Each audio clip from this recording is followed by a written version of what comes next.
cho trao trắng tía yếm chân tổ chơi nhu giá chơi chuồn man muôn tổ châu chiang men yết chuông nhây con nhuần Giêsu Kitô mãi sẽ châu nhiều diệu nhìn trong gương chiếu mùa hơi nhớ lung điệu gì mai miên hơi mang tu bùa chiều sao bà nhẹ miên đi mua hai yang chiều chiều châu dung ta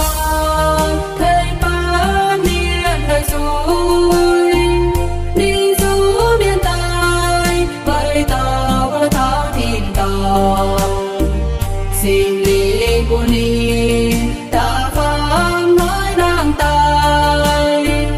đi chân chơi gian sáng tia như đèo mây phủ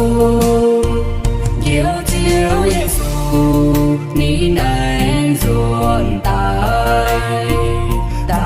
mình nhảy miên Giêsu nhảy linh hồn sau nhiên Giêsu dấu anh nghĩa tài chỉ thiên nhẹ miên linh sao cho nhớ liều yên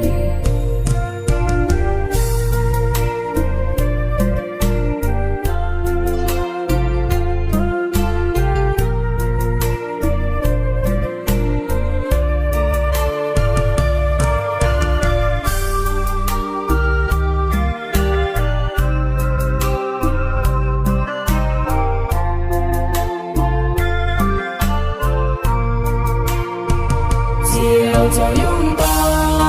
thấy ba miền thầy rồi đi xuống miền Tây bày tỏ với thao thiên ca xin đi của đi ta phàm nói nàng tài ý gian sẽ chân sáng kia thì đeo đầy buồn dấu chiếu Giêsu nín anh ruồn tai mình nhảy miên giờ chung nhảy linh buồn sao thiên Giêsu nhớ nhau anh giờ tai dịp xe nghe